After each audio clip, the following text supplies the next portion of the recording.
Our journey as an established school for 15 years have taken us to different places. Riding against the wave and flowing with it while holding tightly to the boat that will lead us to our desired destination were all a huge part of our exciting adventure.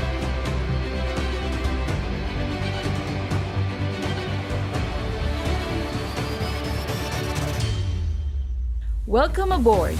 Join us as we follow the direction to our Brigada Eskwela journey.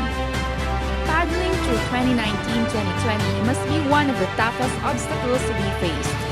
We have not only experienced the fear of health threats and changes in the teaching-learning process because of COVID-19 pandemic, but we also travailed the raging floodwaters. All of these challenges were bravely conquered through the collective strength and effort of community leaders, stakeholders, volunteers, and the school. Rowing the boat to move and arrive at a certain destination requires consistent strength from its paddlers. With the same goal and destination in mind, Isat-Annex has once again crossed the sea of obstacles. Tied and anchored into its mantra, attaining greater heights, has made the Isat-Annex adventure a story worthy to be heard and passed on.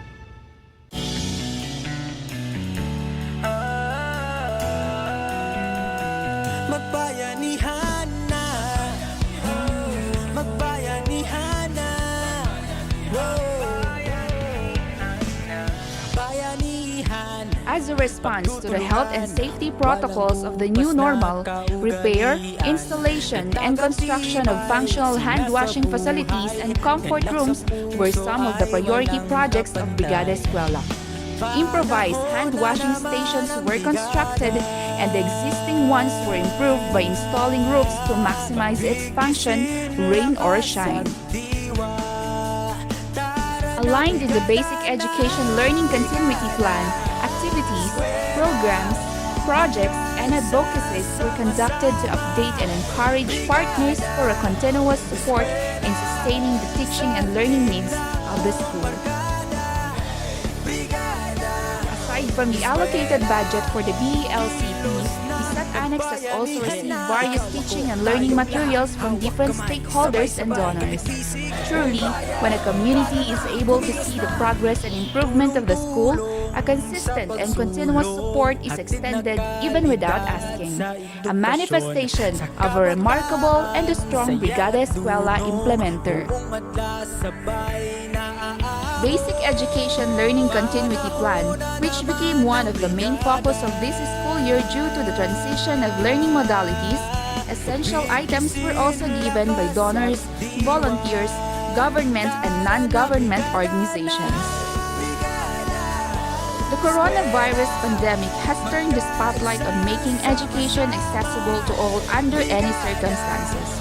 The transition of the modality of teaching from conventional face-to-face learning to distance learning brought worries and fear to both the students and parents. To provide a clear direction on this transition and taking the consideration of the perceived challenges on the implementation, Isat-Annex conducted series of BELCP community orientation to its feeder barangays.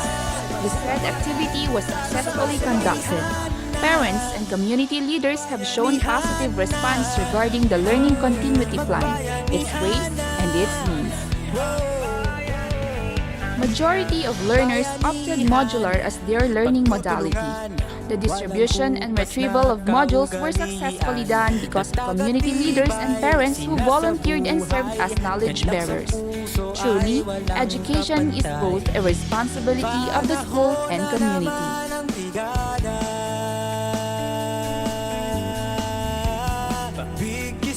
Global pandemic, community quarantine, flash floods.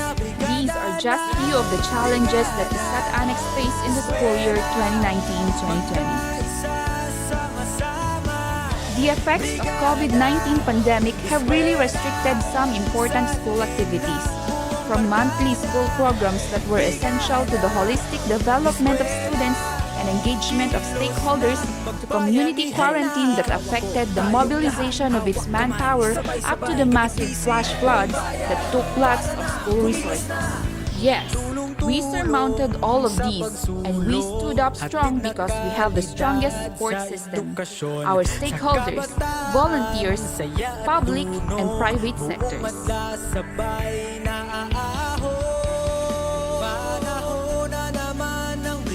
Charles Darwin once said, "It is the long history of humankind that those who learn to collaborate and improvise most effectively have prevailed." This is the total amount of resources generated from our supportive partners and stakeholders. Brigada Eskwela, salib na buong barkada. Brigada Eskwela, kilos na magbayanihan na. Brigada Eskwela, kilos na magbayanihan na. Brigada magbayanihan na.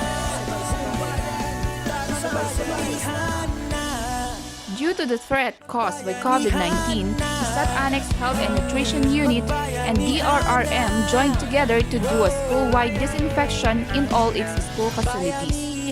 Disinfectant materials and tools were provided through the school MOOE and donations.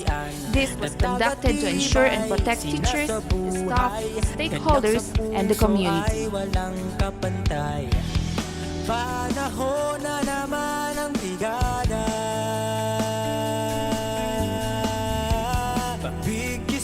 COVID-19 pandemic has been a huge challenge in the field of education.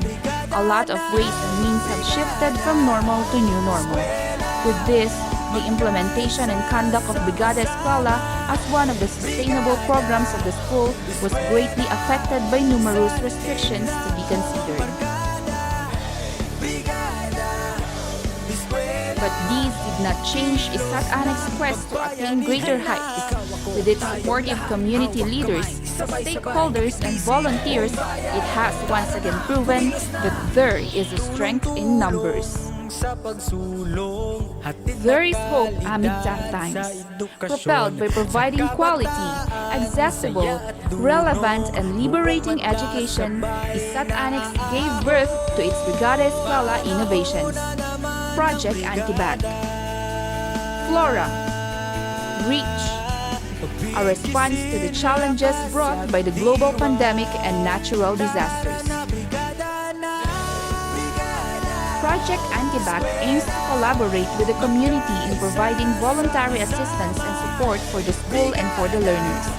It also provides safe, healthy, and COVID-free learning environment and a continuous support for learning opportunities for learners amid COVID-19 pandemic. Teachers' duties and responsibilities at school have heightened amid global pandemic.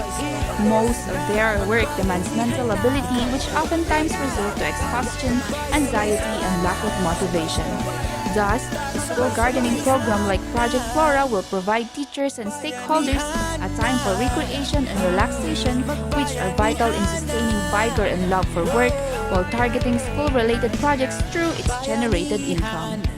The COVID-19 pandemic had really put this school year with so much challenge on the part of the learners and teachers, thus making the situation be embraced and still fight the unseen enemy without sacrificing everyone's health. To ensure that our learners and teachers are given time and be properly equipped to adjust to this new learning environment, Project Reach is here to help. Braving the challenges of the global pandemic, rising above the impacts of natural disaster. With resilience and indomitable spirit, we will transcend and conquer any adversity. We are the gem of the West, attaining greater heights. Kilos na magbayanihan na.